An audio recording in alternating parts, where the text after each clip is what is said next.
Kwanza jina Qur'ani limeandikwa kwa gozi na pia limeandikwa ndani ya Qur'ani. Hii Qur'ani, hii Qur'ani, hii Qur'ani. Na ningeomba msomaji atusaidie katika Qur'ani 4 mstari wa 82. Qur'ani 4 mstari wa 82. Kwa hivyo tunaisoma Qur'ani ambaye Qur'ani hii inasemekana iliteremka Maka na Madina. Maka na Madina. Kuna aya ziliteremka Maka na kuna aya ziliteremka Madina kama wanavyodai Waislamu.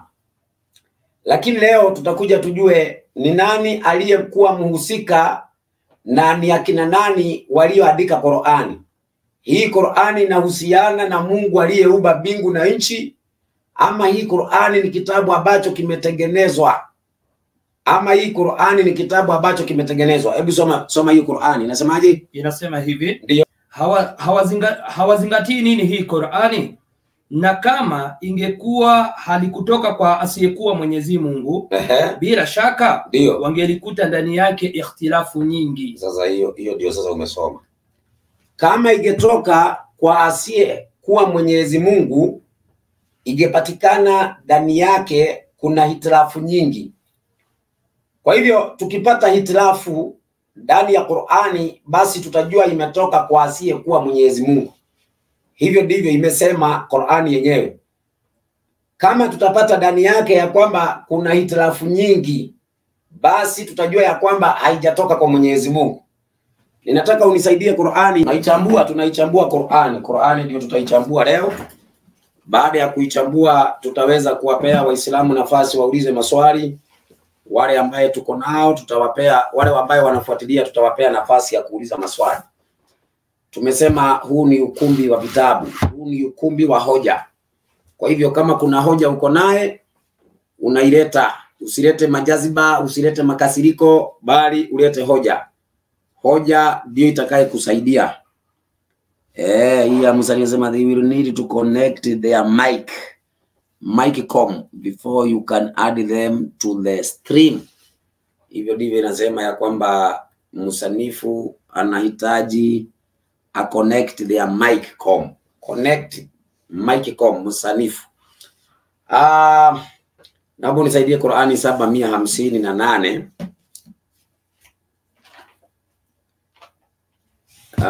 Kuna kitu ambacho ninataka nikitumia hapo katika Qur'ani. Sasa hii Qur'ani ni Qur'ani tafsiri ya Wahamadia. Maana hapa tunatumia vitabu vyote. Hapa tunatumia vitabu vyote kujenga hoja. Tunatumia vitabu vyote kujenga hoja. Kwa hivyo kama wewe ni Muislamu na una vitabu, kuja na vitabu. Vitabu vyote vinakubalika, jenga hoja. Na katika kuvunja hoja, unavunja hoja na vitabu na hoja. Soma tusikie. Inasema, ndio, ambao wanamfuata mtume nabii aliye ummi. Ndio. Ambaye wao humo hakuna inasema ambaye wao humo hukuta ameandikwa kwao katika Taurati na Injili. Hapo kuna jina mtume nabii aliye ummi. Kile ambacho nimesema tusome andiko hili, tunataka tuangalie maana ya neno hili nabii aliye ummi, mtume aliye ummi. Maana Waislamu na Qur'ani ilipewa mtume aliye ummi, Muhammadi. Hebu tupe tafsiri ya neno hilo katika fafanuzi ya hiyo aya. Inasema neno hili pia, neno hili ummi pia maana yake, neno hili ummi maana yake ni mtu hasa, Mwarabu asiye na kitabu kilichoteremshwa na Mwenyezi Mungu. Kwa hivyo kitabu ambacho Muhammad anacho kulingana na jina lake mtume nabii aliye ummi, hilo jina peke yake linasema ni Mwarabu ambaye kitabu alicho nacho hakijateremshwa kutoka kwa Mungu. Hilo jina peke yake, jina lake peke yake, mtume nabii aliye ummi, hilo jina peke yake lina maana ni mtume Mwarabu ana kitabu kisichotoka kwa Mungu. Kwa hivyo Qur'ani inakubalika ama inakubali Muhammadi ana kitabu kweli, lakini hakijatoka kwa Mungu. Sasa kitabu cha Qur'ani kimetoka kwa nani? Kwanza kimesema tukitaka kuna hitilafu, tunajua ya kwamba kimetoka kwa asiyekuwa Mwenyezi Mungu. Hebu nisaidie Qur'ani 41 mstari wa 9. Ukiwauliza Waislamu watakwambia ya kwamba dunia na vitu vyote viliumbwa kwa siku 6. Na Qur'ani iko na aya nyingi sana zinazosema ya kwamba Allah aliumba dunia kwa siku 6. Lakini nataka tusome Qur'ani 41, 9, 10 na 11. Alafu tutaenda tukihesabu. Hebu soma. Sema. Mnamkanusha yule Mwenyezi Mungu aliyeumba ardhi katika siku 2 tu. Aliumba ardhi aliumba kwa siku 2. Allah aliumba ardhi kwa siku 2. Ardhi iliumbwa na Allah kwa siku 2. Inaendelea kusema, na mnampa washirika, huyu ndiye Mola wa ulimwengu wote. Mshirika huyo ametoka wapi? Na akaweka humo mlima juu yake ya uso wake, na akabarikia humo na akakadiria humo chakula chake cha kuwatosha watakaokaa humo. Ameyafanya haya katika siku 4. Hayo mengine yote ambayo yamesomwa alitumia siku 4 kuyafanya hayo. Mida 4 haya ni sawasawa kabisa kwa hao wanaouliza mambo watakayoyajua. Kisha akazielekea mbingu na zilikuwa moshi, basi akaziambia mbingu na ardhi, njooni, mkipenda msipende, vyote viwili vikasema tumekuja hali ya kuwa wenye utiifu. Basi akazifanya mbingu 7 katika siku 2. Akatumia siku zingine 2 kuumba hizo vitu ambavyo vimetajwa hapo. Sasa tumesoma siku 2, tukasoma siku 4, tukasoma siku 2. Kwa hivyo ni siku 8. Kwa hivyo Allah ameumba kwa siku 8. 8 days ndio amalize uumbaji wake, ni siku 8. Hiyo kwanza ni hitilafu. Hiyo ni hitilafu ya kwanza ambaye Allah anatumia. Allah ametumia kwa sababu Waislamu hata hawajui hii. Waislamu wanajua ya kwamba iliumbwa kwa siku 6, lakini Allah amewachanganya. Tumefanya hesabu vile alivyofanya, vile alivyoumba, na tukapata ya kwamba ametumia siku 8. Kwa hivyo kitu cha kwanza, Qur'ani kuna hitilafu. Alafu Allah huyo katika Qur'ani 22:47 anasema ya kwamba siku moja kwake yeye ni kama miaka 1000. Hebu angalia hiyo 22:47. 22:47 Qur'ani. Kwa hivyo huyu Allah ndani yake katika Qur'ani yake kuna hitilafu. Inasemaje? Wanaokuhimiza ulete adhabu. Ndio. Lakini Mwenyezi Mungu hatavunja ahadi yake aliyoweka ya kuwa adhabu ya kweli kweli itakuwa akhira. Ndio. Na kwa hakika siku moja kwa Mola wako, siku moja kwa Mola wako ni kama miaka 1000 mnayohesabu nyinyi. Naona ni kama miaka 1000. Siku moja kwa Allah ni kama miaka 1000. Anasema hivyo. Lakini baadaye amekuja akajikoroga katika Qur'ani 70 mstari wa 4. Anasema siku moja ni kama miaka 1050. Sasa tuelewe gani? Siku moja ni miaka 1000 ama siku moja ni miaka 1050? Sasa ndani yake tukipata hitilafu tunapata ya kwamba Allah Qur'ani hii haijatoka kwa Mungu. Tukipata kuna hitilafu, maana tumesoma Qur'ani 4:82 tukapata ya kwamba tukipata ndani kuna hitilafu haijatoka kwa Mungu. Sasa hitilafu tushapata. Kwa hivyo sasa hivi tukisema Qur'ani haijatoka kwa Mungu tuna haki, maana imedai yenyewe ya kwamba tukipata kuna hitilafu haijatoka kwa Mungu. Soma andiko hiyo. Inasema hivi, malaika na roho hupanda kwake katika siku ambayo muda wake ni miaka 1050. Naona siku ambaye muda wake ni miaka 1050. Na kule kwingine amesema siku moja ni kama miaka 1000. Si unaona hiyo ni hitilafu?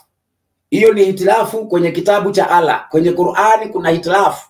Na amesema tukipata ya kwamba Qur'ani kuna hitilafu basi tunajua ya kwamba Qur'ani haijatoka kwa Mungu. Sasa Qur'ani kama haijatoka kwa Mungu, imetoka kwa nani? Kwanza lazima tusome vitabu. Lazima tusome vitabu.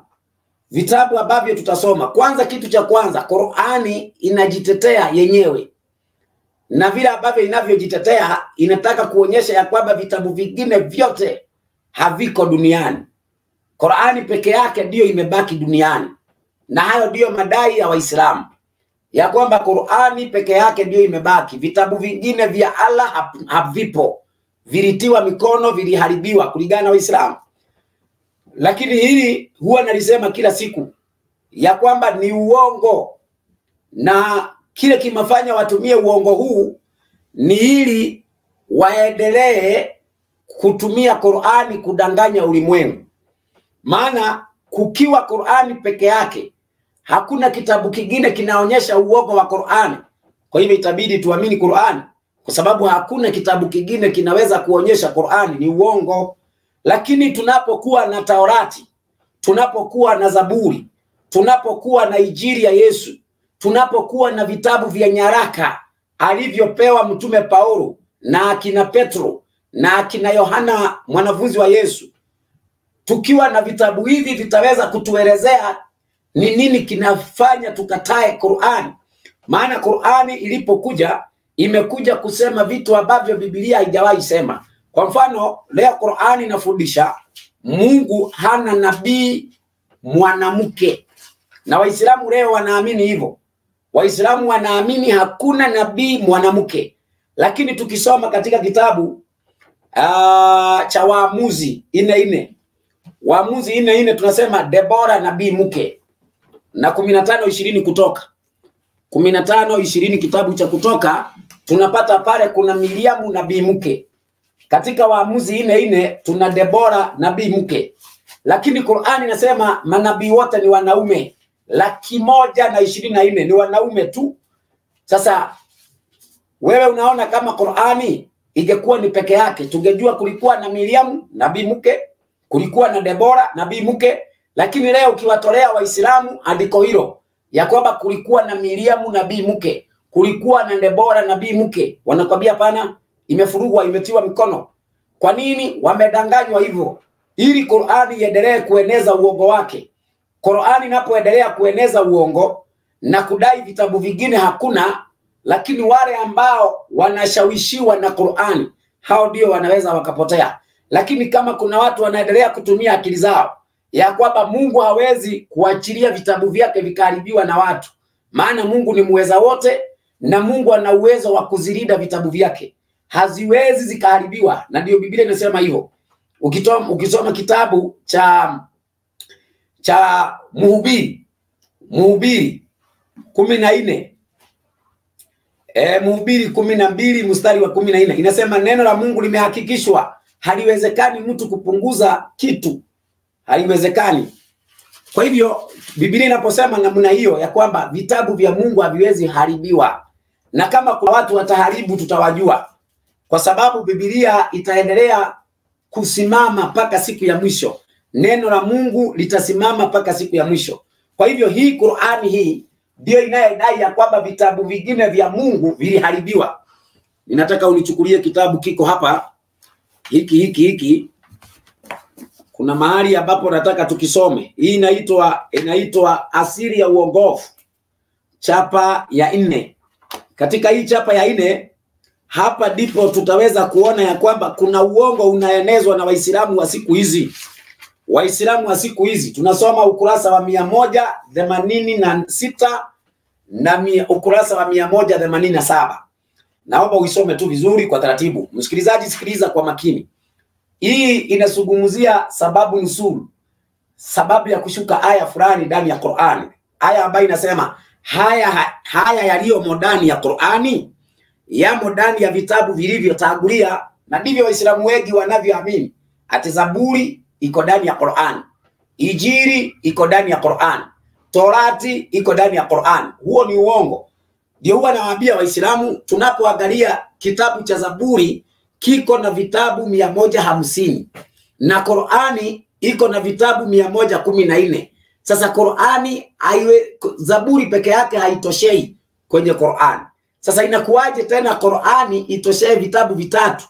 Ati itoshee Torati, itoshee Zaburi, itoshee Injili? Huo ni uongo kabisa. Haya, hebu soma tusikie, ni vitabu ngapi? Inasema hivi. Inasemaje? Hakika haya yalimo ndani ya Qur'ani. Haya yaliomo ndani ya Qur'ani Pia yamo katika vitabu vya zamani. Yamo katika vitabu vya zamani. Ambavyo vitabu vya Ibrahim. Wanasema kuna vitabu vya Ibrahimu. Waislamu leo ukiwauliza vitabu vya Ibrahimu hawana. Ndio naona Waislamu ukiwauliza Ibrahimu ni Muislamu, Qur'an. Wakati wanajua ya kwamba Ibrahimu ana vitabu vyake. Kwa nini Waislamu wasitoe ushahidi wa Ibrahimu katika vitabu vyake? Wakati wanapodai vitabu vya Ibrahimu. Sasa wanasema Ibrahimu alikuwa Muislamu. Ukiwauliza kitabu gani? Qur'ani. Qur'ani inasemaje habari za Ibrahimu wakati Qur'ani ni maneno ya Muhammad? Qur'ani kulingana na Waislamu kapewa Muhammad. Kwa hivyo Ibrahimu ana vitabu vyake. Endelea. Sahifa 10. Ana sahifa 10. Na pia vitabu alivyopewa Musa. Na kuna vitabu alivyopewa Musa. Sahifa 10 pia. Unaona kuna vitikadi na Torati. Kuna vitabu vingine Musa alipewa kulingana hawa sahifa 10.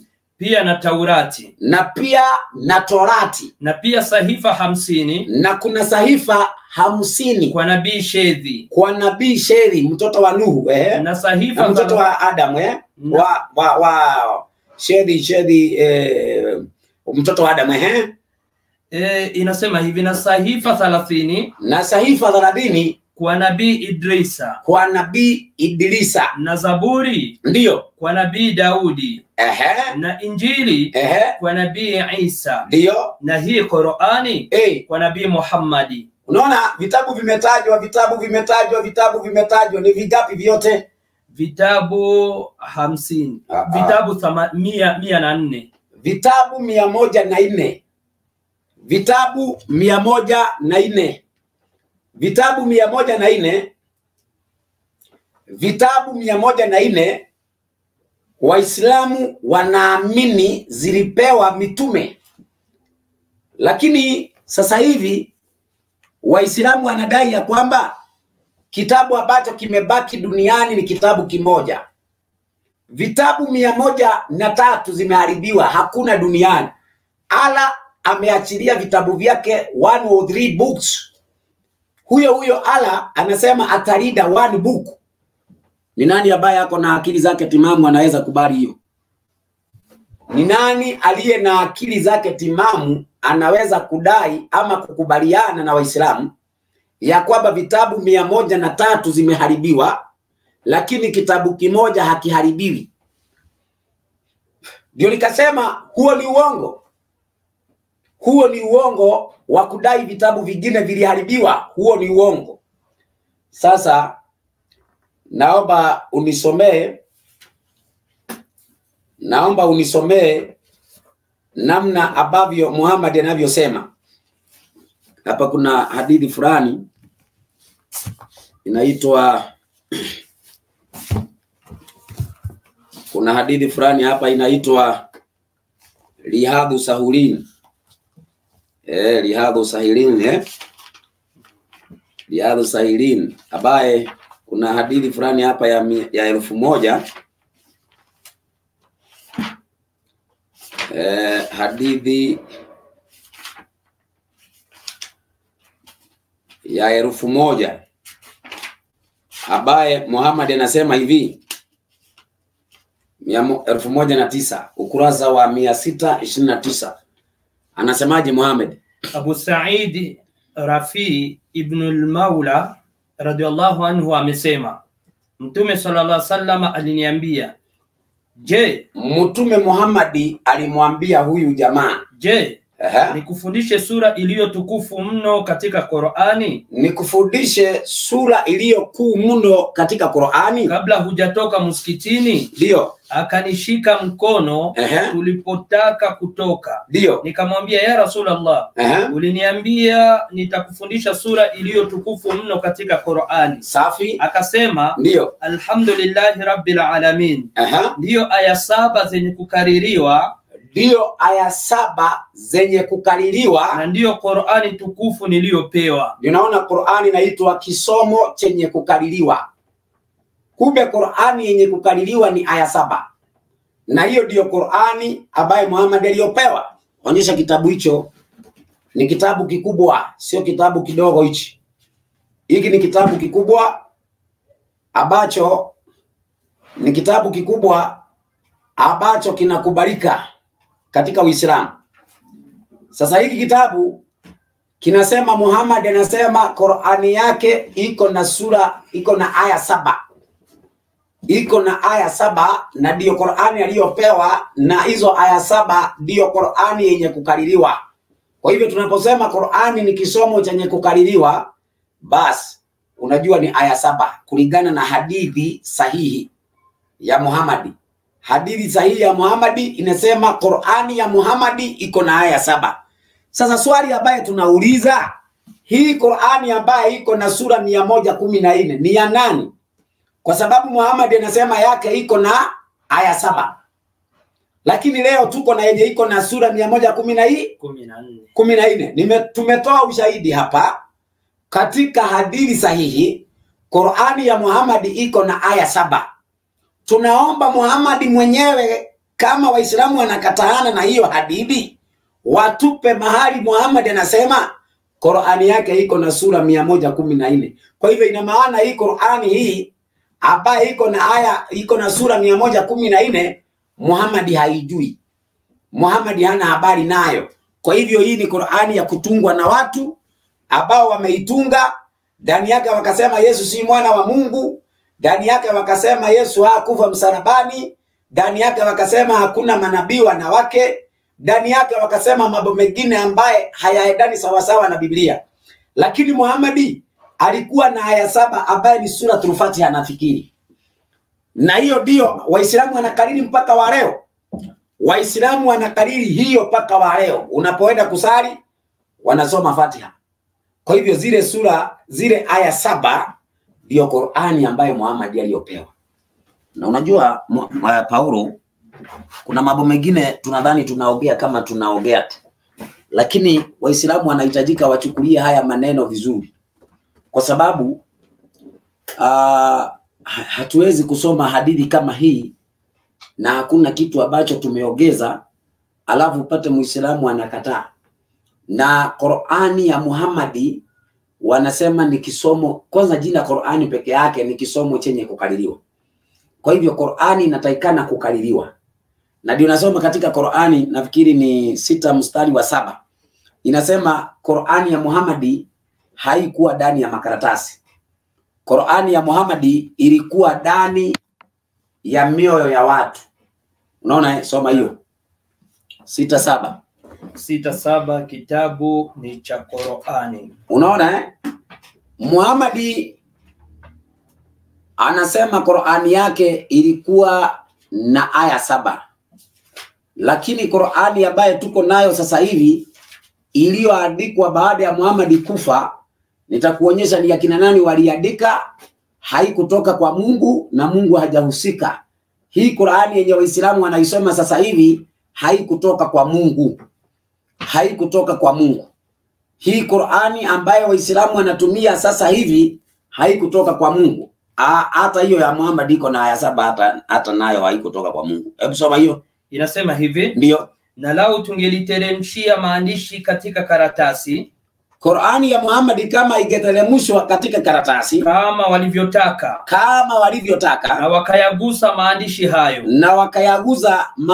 hayo, kwa mikono yao, bila shaka ndio wale waliokufuru wangelisema ndio haya si chochote ila ni uchawi. Unaona, kama Qur'ani ya Muhammad inasema kama ingewekwa kwenye karatasi na wakaiguza wakisema huu ni uchawi. Kwa hivyo hili Qur'ani ya Muhammad isije ikawa uchawi, haifai kuwa kwenye karatasi mahali watu wanaguza. Na sasa hivi tuko na Qur'ani ambaye tunaguza. Muhammad akiamka leo apate Qur'ani ambaye iko kwa makaratasi, atasema huu ni uchawi. Kwa sababu Qur'ani ya Muhammad haiko ndani ya makaratasi. Anasema ni aya 7 zenye kukaririwa. Kwa hivyo Waislamu wanatakikana wakariri Qur'ani ambayo ni aya 7 Suratul Fatiha kulingana na hoja. Sasa Waislamu leo tunaona ya kwamba wako na kitabu kikubwa wanachokibeba. Ni akina nani waliandika kitabu hiki ambacho Waislamu wanakibeba kwa sasa hivi? Wacha tuwasome hawa vijana hawa. Nafikiri ni katika ukurasa wa 18. Kitabu kinaitwa Maisha ya Mtume Muhammad, ukurasa ni wa 8. Ukurasa wa 8. Ukurasa wa 8 wa kitabu ambacho kimetungwa na yule ambaye ametafsiri Qur'ani hii. Anaitwa Sheikh Abdallah Farsi. Ndiye mwenye kutunga kitabu hiki, kinaitwa Maisha ya Mtume Muhammad. Na niko nazo hapa ninauza. Niko nazo, mwenye nataka ninauza. Hata Qur'ani nauza. Vitabu vya Waislamu vyote na kuuzia ukitaka. Ziko hapa nyingi. Tunaziuza. Tumezinunua tukaziweka hapa ili wale wanahitaji tunaweza tukawatumia kwenye wako. Sasa hiki kitabu tunachokisoma kimetungwa na aliye tafsiri Qur'ani hii yenye inakubalika Afrika Mashariki yote. Afrika Mashariki yote hii Qur'ani inatumika ya Farsi. Anasemaje? Inasema ndio, mtu wa awali aliyejifundisha kusoma na kuandika, katika mji wa Maka, alikuwa Bwana Harbi ibn Umayya. Babu yake Bwana Umayya ndio aliyejifunza kwa watu wa Yaman. Safi. Na yeye akaja kuwafundisha waliotaka katika mji wa Maka. Safi. Wakati mtume alipopata utume, wakati Muhammad wanapodai alipata utume, walikuwako watu 6 tu katika mji wa Maka. Safi. Waliokuwa wakijua kuandika. Ndio. Katika hao 4 katika hao waliingia katika Uislamu. Wakaingia katika Uislamu. Wakawa ndio waandishi wa wahi. Aya za Qur'ani. Unaona, waandishi wa Qur'ani tutawajua leo. Waislamu wanasema malaika waliandika. Hata hii Qur'ani imeandikwa na malaika wa Mungu wanaokaa mbinguni. Malaika wa Mungu ni hawa vijana 4. Hebu soma. Wa kwanza alikuwa ni Sayyidina Abubakar, Sayyidina Umar, Sayyidina Uthman, Sayyidina Udhumani na Sayyidina Ali. Hawa vijana 4 ndio waliandika Qur'ani, na wameandika Qur'ani baada ya Muhammad kufa. Sasa badala waandike aya 7 ambazo Muhammad anazijua, wameandika Qur'ani ambaye imeongezwa maneno. Ndio hii ambaye ni Qur'ani imeongezwa maneno, ambaye iko na sura 114, lakini Muhammad anasema Qur'ani yake iko na aya 7. Qur'ani ya Muhammad iko na aya 7. Lakini leo tuko na Qur'ani iko na sura 114 yenye inapinga ukweli wa Biblia. Kwa hivyo hawa vijana hawa ambao waliandika Qur'ani hii ambaye tunaisoma, tunapata ya kwamba katika Qur'ani, nafikiri ni Qur'ani 5:93, wanasema ya kwamba walikufa hali wakilewa. Na kuna Qur'ani yetu ambaye tulienda pale Kisumu wakatuimbia Qur'ani tafsiri ya Mayunga. Waislamu walibeba hiyo Qur'ani kwa sababu walijua hiyo Qur'ani inawafanyia kivumbi. Unaona, Qur'ani hiyo wameizuia kutolewa kwa sababu hiyo Qur'ani ilikuwa inaweka mambo wazi. Kuna Qur'ani ilikuliwa na mnyama. Kuna aya zilikuwa kwenye kitada cha mwanamke ama bibi Aisha ambaye zilikuliwa na mnyama wa kufuga. Kuna Qur'ani nyingi imepotea, ilikuwa imewekwa wazi katika Qur'ani hiyo, lakini walituibia Qur'ani hiyo. Katika ndio hiyo 93 inasemaje? Aya hizi ndio za kukataza ulevi ndio kwa tashdidi.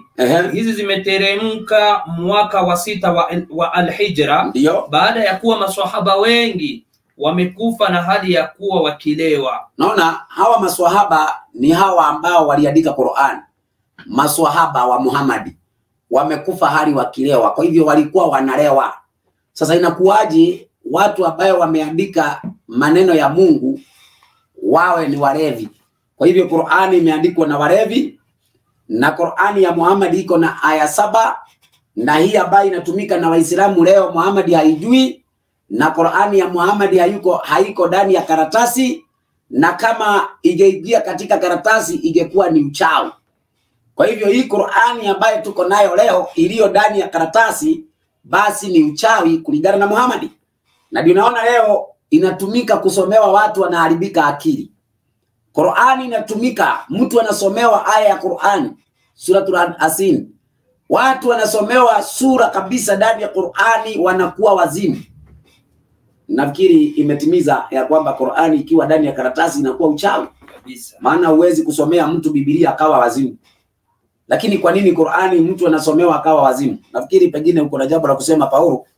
Haya, karibu, muda ni wako, unaweza ukaongezea. Naam, asante. Kwanza alhamdulillah nahmaduhu wa nasta'inuhu wa nastaghfiruhu fana'udhu billahi min shururi anfusina wa min sayyiati a'malina.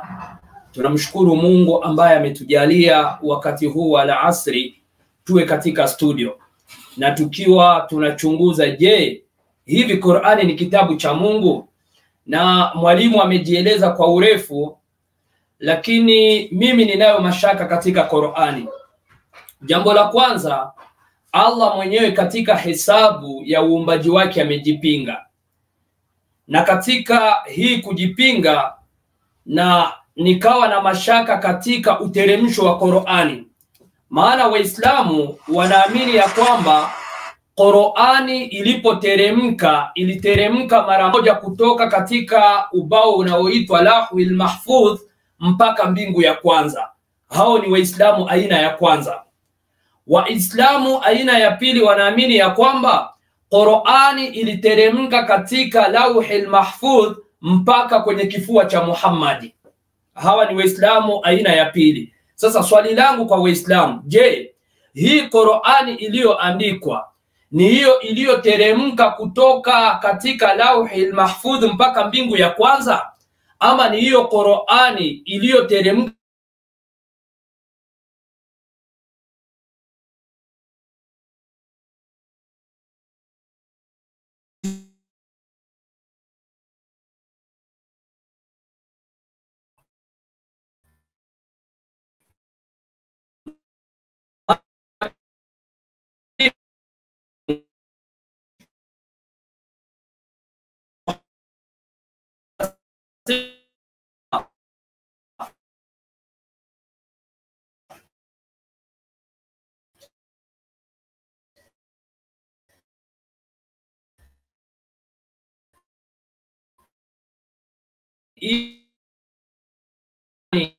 ama jinsi mwalimu alivyoeleza? Kuna suratu Yasin.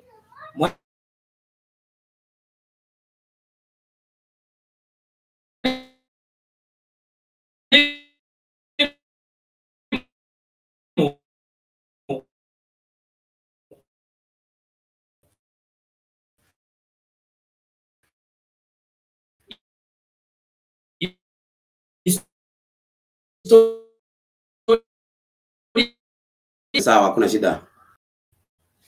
Wanasema ya kwamba katika historia ya suratu Yasin, mwalimu wangu, naam, wanasema ya kwamba Muhammad, Makuraishi walikuja wakazunguka nyumba yake, na wakati wanazunguka nyumba yake ndipo Allah akamteremshia suratu Yasin.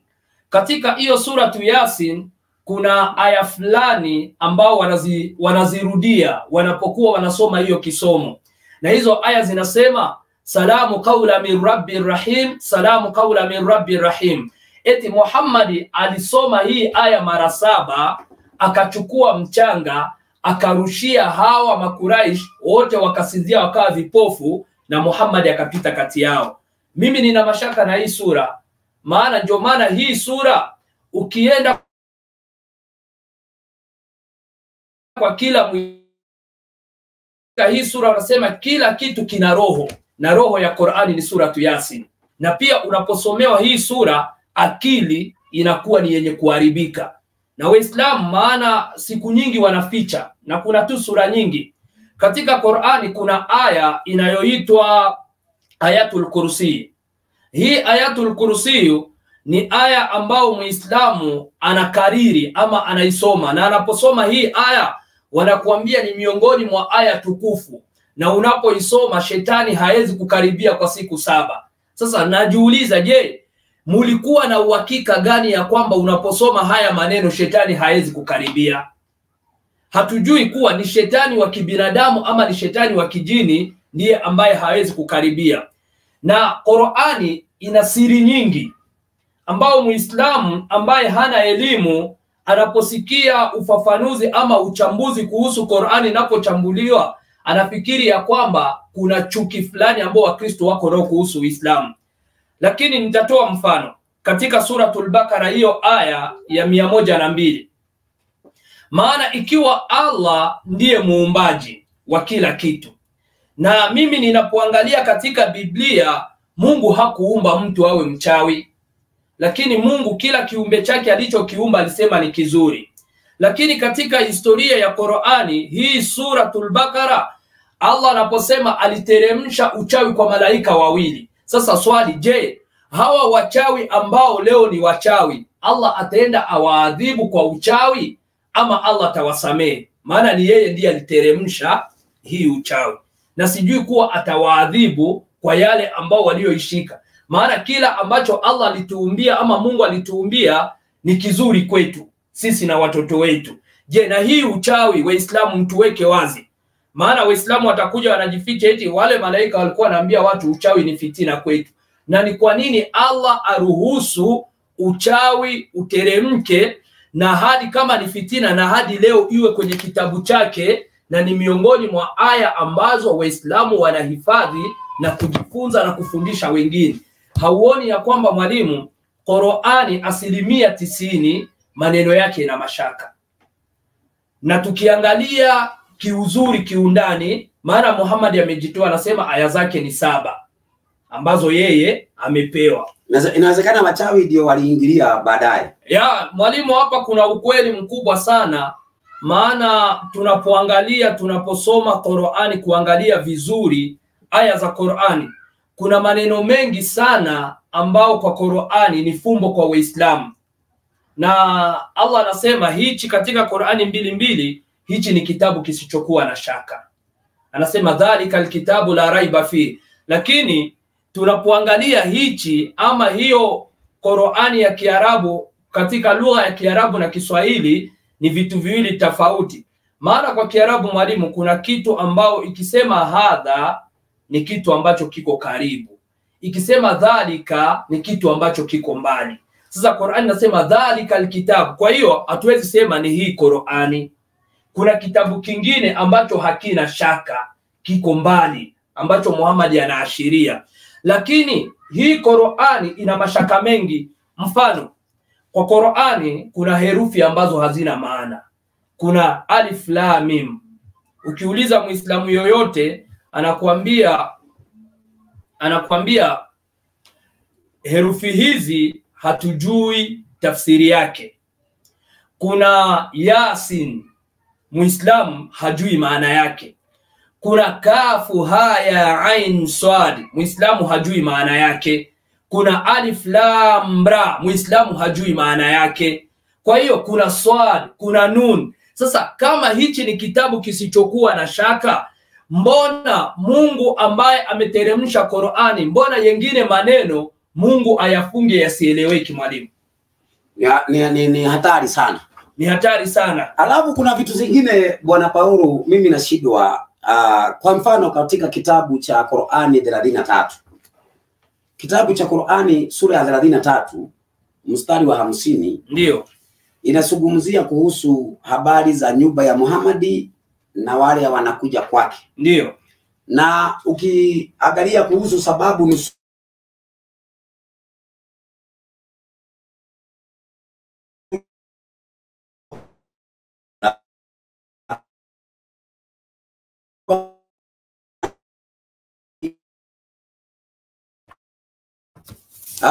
inabidi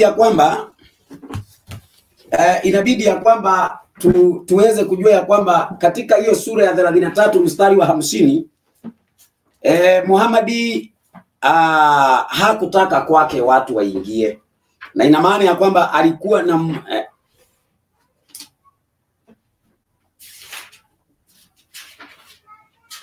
na alikuwa na msichana mdogo alikuwa amemuoa.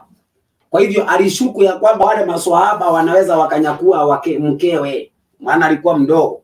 Alipoangalia kaona ya kwamba hawa watu wanaweza kuninyang'anya mke.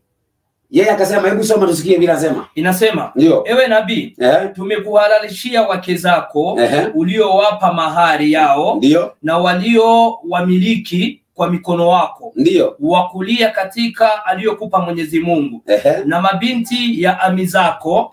Mabinti ya ami zako ni mabinti za wajomba zako. Safi. Na mabinti za mashangazi zako, ndio, na mabinti za wajomba zako, na mabinti ya wadada za mama yako, ndio, waliohama pamoja nawe, na mwanamke muumini akijitoa mwenyewe kwa nabii kama mwenyewe akijitoa mwenyewe kwa nabii akitaka kumuoa, ni halali kwako wewe tu, si kwa waumini wengine. Sisi tunajua tulio yafaradhia wao katika wake zao. Hebu sikiliza, huyu mtu anasema wanawake wote, mwanamke akijitoa tu kwake ni wake, si haramu, ni wake.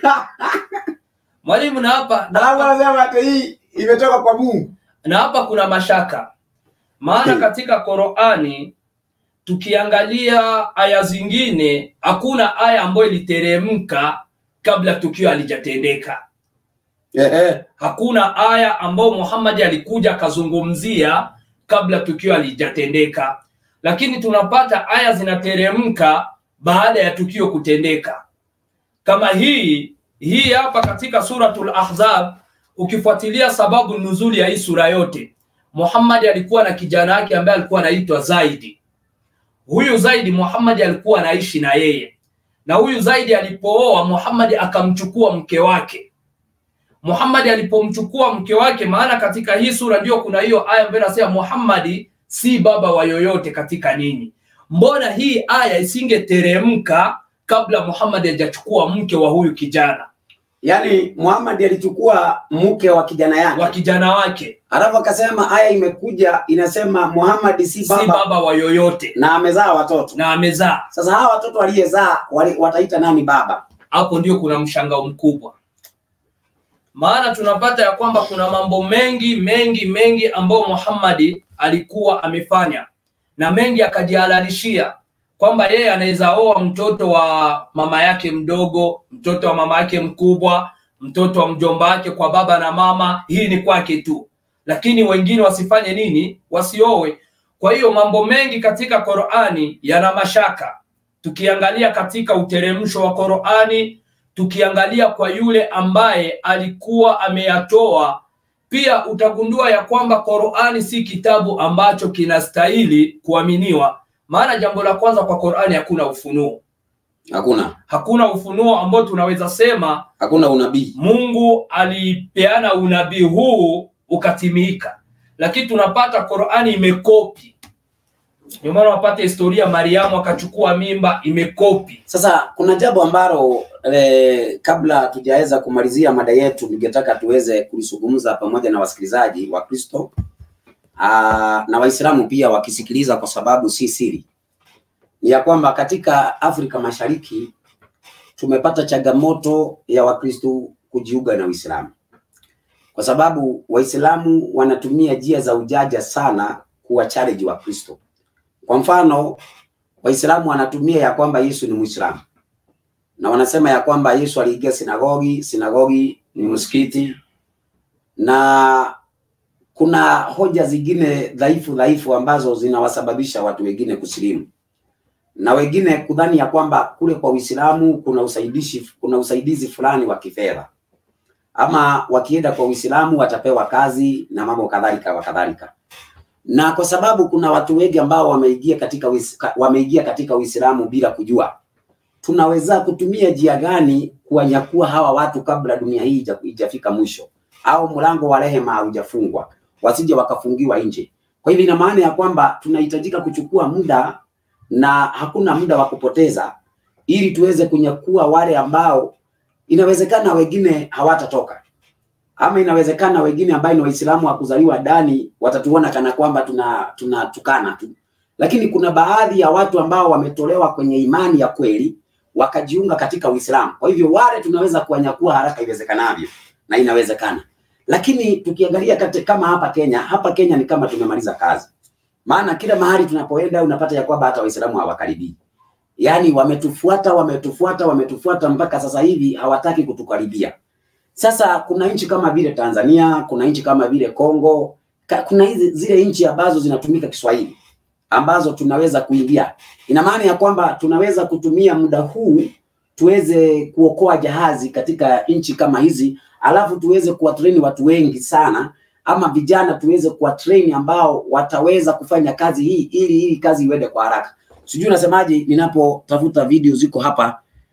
Kama una jambo la kuongezea kwa hapo. Asante mwalimu. Jambo la kwanza mimi naweza kuwa umoja katika wale waathiriwa wanaodanganywa na Waislamu. Maana mwalimu, kama utakumbuka, wakati nilipopokea hii ujumbe nilipokea kwa kweli, lakini Muislamu katika imani yake anajua ya kwamba kuna aina mbili mwalimu. Aina ya kwanza, kuna mtu mwenye Muislamu anahubiria kwa kumdanganya kimaandiko, na kuna mtu wa pili ambaye Muislamu anahubiria kwa kumwaidia vitu. Na ndio unapata ya kwamba tukiangalia hizi aina zote, jambo la kwanza kwa ndugu zangu wa Kristo, unajua Wakristo wengi tuna mazoea, hatusomi imani yetu. Unapata mtu kweli ni Mkristo lakini hana muda wa kusoma imani yake. Sasa anapopatana na challenge ambao haiwezi, hata si challenge ya msingi, anakuwa tayari kubadilika. Na kuna mtu wa pili mwingine mwenye yeye anaamini ya kwamba katika imani fulani ndio kuna maisha, kama jinsi tunavyoona kwa ndugu zetu Waislamu. Jambo la kwanza, Waislamu saizi mwalimu wanatumia mbinu. Kama wewe ni mwanaume wa Kiislamu na unampenda mwanamke wa Kiislamu, huyu mwanamke ako tayari kuoleka kwako hata bila mahari, lakini anakupea condition usilimu. Unapata kwamba huyu mwanaume amefanya nini? Amekuwa Muislamu. Na jambo la pili, kuna wengine ambao wanaangalia Uislamu kwa nje, kuvaa kanzu na kusema ya kwamba Waislamu wanapendana, naye anaona kwamba nikijiunga na hawa nitapata hii upendo ambao hawa wanapendana.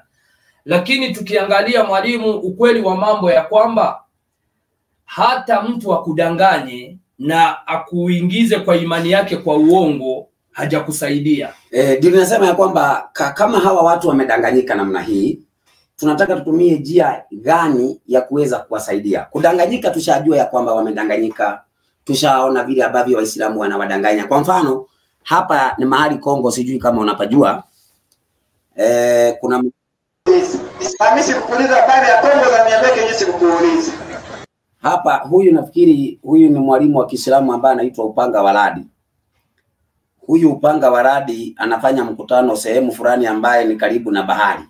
Hapo unapajua mwalimu. Unapajua. Sasa hapa mahali ukiangalia unapata ya kwamba anagandamiza watu ambao wasiojua. Hebu kwanza tumsikilize kidogo. Baba, hiyo hapo nasema. Inasemaje? Timotheo kwanza 4:7. Inasema hadithi za kizee, maneno ya kizee zisizokuwa za dini, zenye haziko za dini kama za Kikongomani, usikatae. Kwa kama huna dini hatuna kukataa. Unasemaje? Mpe kwanza ndugu yangu. Hiyo ni Biblia. Ni Biblia. Inasema kama hauna dini tukukatae. Wewe dini yako ipi? Sina haja uitike. Basi 3:9 Tito. Kama huna haja nikuitike, Biblia yenyewe itakutoa. Baba, 3:9 Tito. 3:9 Tito. Mtu mwenye kuja na busara na kutafuta maneno ya Mungu na mwanaka mwanzoni. Lakini maswali ya upuuzi ujiepushe nayo. Maswali ya upuuzi ujiepushe nayo, ni yako ya dini. Na nasaba tujiepushe nayo. Na magomvi. Magomvi ni mtu kuulizwa haki wa imani yake, anasikia haya kuitangaza mbele za watu. Na mashindano ya sheria. Anataka ashinde kwamba kwa shahidi Mkongomani ndio anakuwa imani yake, na hadi Kongo ni taifa letu, si imani yetu. Kwa kuwa haya hayana faida. Ukisema kwa Mkongomani haitaongezea imani tena, hayana maana na haitapindiza mbinguni. Mtu aliye mzuri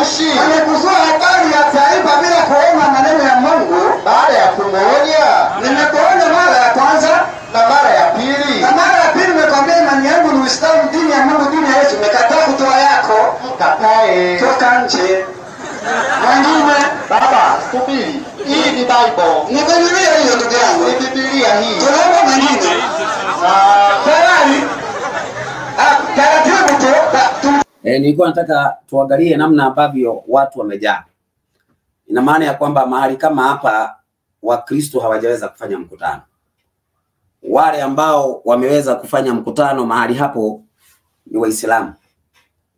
Na tuna uwezo ama tukiungana zote tunaweza tukafanya mkutano pale na kuokoa mioyo ya watu wengi ambao wamesikia ya kwamba ni kana kwamba imani yao imeingiliwa, hawana mtetezi, hawajui kuedeji.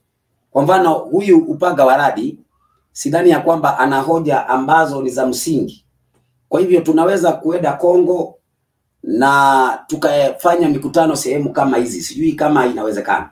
Ya mwalimu, jambo la kwanza, Kongo kwa upande wa mahubiri inawezekana. Na ninajua ya kwamba saizi kama kuna nchi ambao Waislamu wamelenga sana ni nchi ya Kongo. Na nikifikiri umeona video nyingi za Kongo na matokeo yake, hasa Waislamu wanapoandaa mkutano. Maana kuna wengi ambao wana hamu ya kujua neno la Mungu lakini hawaijui. Ndio hata video zingine unapata ya kwamba watu wanakuja kwa uwanja na hiyo picha ya huyo mtu wanaomdhania ni Yesu ndio wanataka kuje tetea nayo hoja. Kwa hiyo nafasi kama hii tuna nafasi ambao tukiingia Kongo kusaidia watu wengi. Maana uongozi wa Kongo ama serikali ya Kongo haijakataa Kongo pia kuna hiyo uhuru wa imani. Nataka tuweze kumuonyesha msikilizaji namna ambavyo nchi kama hizi kile kinaendelea, kwa sababu tuko na ombi ya kwamba tunataka tutoke nje ya Kenya. Tunataka tutoke nje ya Kenya kwa sababu Kenya ni kana kwamba tumemaliza. Ingawa hapa tunataka tuanzishe shule, lakini shule haituzuii sisi kwenda. Kwa sababu kuna walimu wengi sana ambao watabaki hapa wakiendelea na kufundisha watu, na sisi tuendelee kwenda katika sehemu ambazo tunahitajika. Wacha nikuwekee mikutano kadhaa ambayo inafanyika kule Kongo. Kwanza nchi ya Kongo ni nchi ambayo tunatakikana kuanza nayo. Maana ni kana kwamba imeathirika pakubwa katika habari hizi, katika hali hii ya kucharijiwa na Waislamu. Hapa bado nafikiri ni Kongo. Wacha tuone kama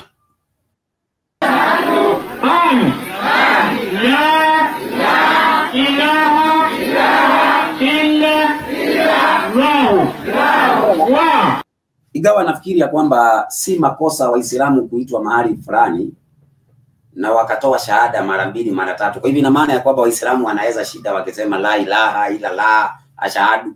Inawezekana hata si watu wanasilimu, ni Waislamu tu wanasema maneno kama hayo. Kwa Uislamu shahada unaweza itoa hata mara 5 kwa siku. Ina maana kwa sababu sijadhani ya kwamba kuna mkutano unawezekana.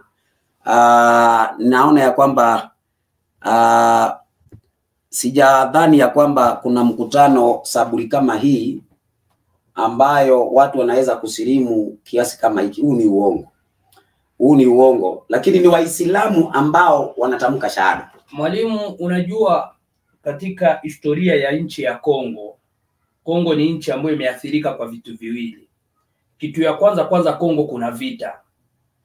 Na hiyo vita inafanya watu wengi wanatafuta mahali ambako wanaweza mtafutia Mungu.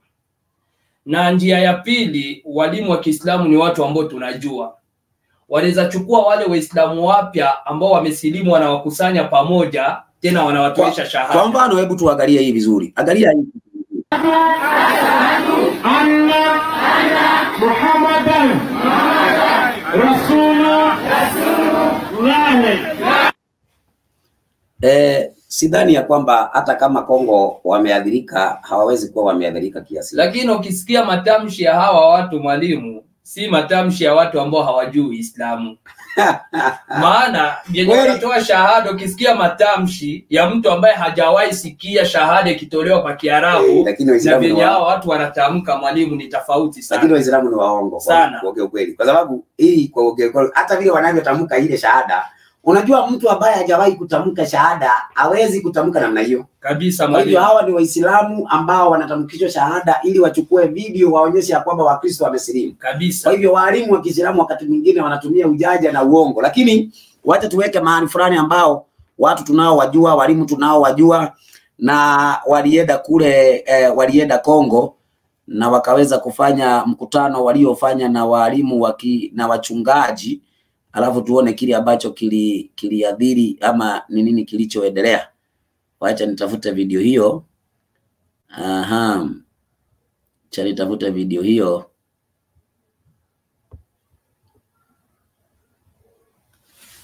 Kama iko hapa. Ashhadu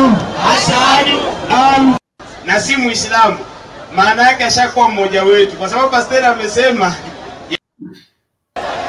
Tulieni basi, weka mkono chini. Sasa sikizeni mapastor, sikizeni kile ambao mwalimu anasema. Kuna swali mmeuliza na yeye mwalimu ametaka kuongea, mkao mnasema sasa mngejua kama amejibu au hakujibu. Kwa hivyo dakika 5 za mwalimu kujibu, alafu tuendelee na muhadhara. Lakini hapa tunaangalia, ukimwona mtu anapiga kelele na si Muislamu, maana yake ashakuwa mmoja wetu, kwa sababu pastor amesema. Akaimba nyimbo kanisani, wakao naimba na kila mtu ata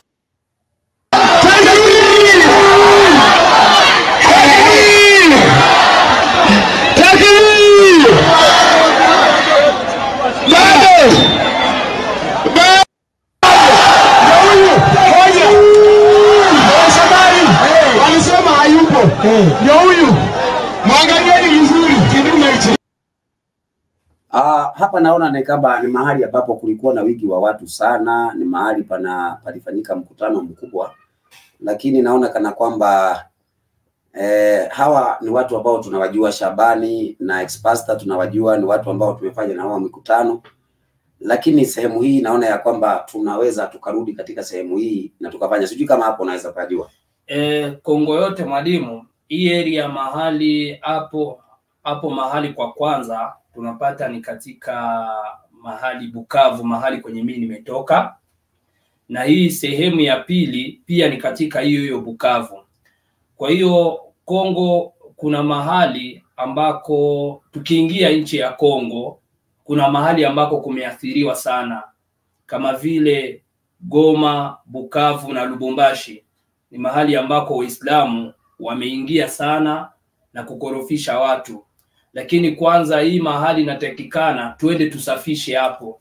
Sasa wasikilizaji ambao mtaweza kupata video hii, tafadhali tuhifadhari kwa hisani ya bingu na vile ambavyo Mungu amewaruzuku na kile ambacho amewaruzuku nacho.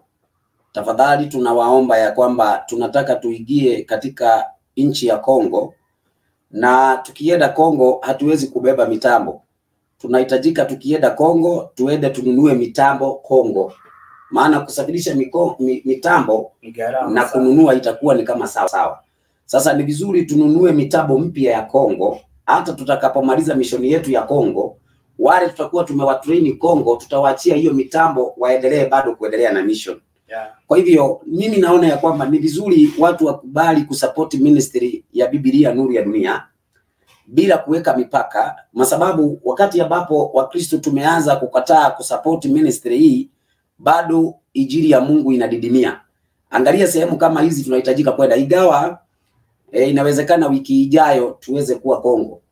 Wiki ijayo tunaweza kuwa Kongo, kwa sababu kuna kitu nilikuwa nangoja hapa, nimeona nimetumanishiwa, ambayo ilikuwa inazuia pasipoti yangu, na kwa sababu nimeipata, ina maana ya kwamba nitaweza kupata passport kwa wiki hii. Kwa hivyo nikipata passport kwa wiki hii, ina maana ya kwamba kuanzia wiki ijayo tunaweza kuwa Kongo. Lakini tutakapoenda Kongo, kile ambacho kinaweza kuwa changamoto ni vifaa. Namna hatuwezi hata kwenda na gari yetu tutaibaki, tutaiwacha hapa. Kwa hivyo tuko na njia, nadhani ya kwamba tukifika kule tutawapata watumishi wengine ambao tunaweza kuungana na wao katika nchi ya Kongo kwa ajili ya kutengeneza mazingira haya ambayo yameharibiwa na Waislamu katika nchi hii. Hii ni nchi ambayo watu wanaangamizwa, wengine kuchinjwa, lakini hata kama hatuna uwezo wa kwenda kuwasaidia wale wanachinjwa, lakini ni vizuri tuwasaidie wale wanachinjwa kiroho. Kwa hivyo msikilizaji, ni vizuri kuweza kuwa mtu ambaye una support ministry hii full time. Kuna watu ambao wamekuwa wakisupport lakini wamerudi nyuma. Kwa sasa watu wamerudi nyuma, sijui ni nini kimefanyika. Watu hawataki kusupport, sijui kwa nini. Sijui ni fundisho hili la utatu limeleta shida, na fundisho la utatu tutalijadili, tuelewane, tusielewane, tutalijadili tu. Na kulijadili fundisho la utatu haliwezi kufanya kukosana. Hata Waislamu si tunajadili na bado tunabaki tu tunaongea. Kwa hivyo kama fundisho la utatu mimi na wewe hatuelewani, ni nini kinasababisha usisupport tuendelee na kazi ya Mungu? Kwa hivyo nadhani ya kwamba ni vizuri tuweze kupata kwa kuungana pamoja. Umoja ni nguvu. Kuna msemo wa Kikuyu unasema itaritari dudu liulaga wona jogomemwe. Yaani watu wasipokuwa na umoja wanauawa na fimbo moja. Kwa hivyo ni vizuri tuweze kuendelea kusapoti, wacha kuzinzia, wacha kurudi nyuma. Endelea ule moto ulioanza naye, wacha iwake. Kwa nini unarudi nyuma? Unajua wakati mwingine watu wengine, unajua kuna watu ambao wakiangalia hawa watu wako na gari. Hii gari ni ya kubeba mitambo. Kuwa na gari hakuna chochote, ama hii gari haitoi pesa ati tunabeba watu nayo. Hii ni gari ambayo iko full time kwa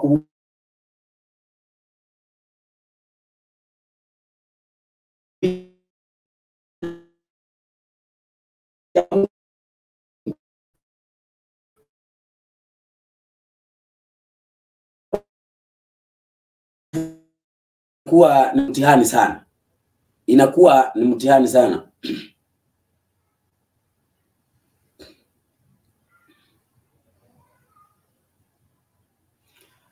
Basi watu wa Mungu, sijui kama kuna maswali kule ndani. Sijaona maswali. Ama ni mjadala bado inaendelea huko ya wale ambao wanaendelea. Nimeona tu kwenyewe kuna mtu mwenye anasema eti tunasema Qur'ani 2:97 na ni Muislamu. Eti kwa Qur'ani hakuna mahali wamesema adui wa Jibril ndiye aliyeteremsha Qur'ani. Hata hatujaisoma leo. Hatujaisoma, lakini nimeona huko kwa maswali Qur'ani 2:97 hatujaisoma. Ingawa Qur'ani hiyo uruke juu waguke chini inasema hivyo. Aliyekuwa ni adui wa malaika Gabrieli, basi huyo ndiye aliteremsha Qur'ani. Hiyo hata uweke kachubari, uweke roiko, ibadiliki. Iko hivyo hivyo. Hata walimu wakubwa wameshindwa kuitetea. Sasa ndugu zangu, namba yetu ya simu ambaye utaitumia kwa ajili ya kuchangia ministry, nataka niweze kuiandika hapo kwa screen, na tunaweza kuanza kuchangia mission ya kwenda Kongo. Mission ya Kongo tunaweza anza kuichangia kwa sasa. Tunaweza anza kuichangia. Wacha niandike namba ya M-Pesa.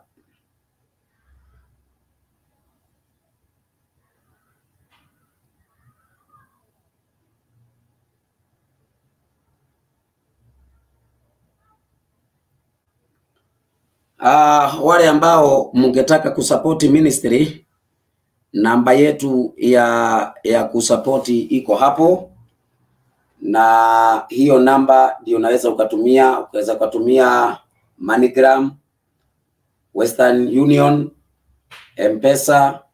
Unaweza ukatumia kwa Western Union, unaweza kutumia hilo jina ambalo tumeweka hapo. Namba ya M-Pesa ni hiyo kwa ajili ya mission ya kuelekea Kongo. Kwa hivyo Mungu wa mbinguni aweze kuwabariki. Sisi tumejitolea muhanga, hatutarudi nyuma, na kazi ya Mungu itaweza kuendelea. Baraka za Mungu ziwaandame.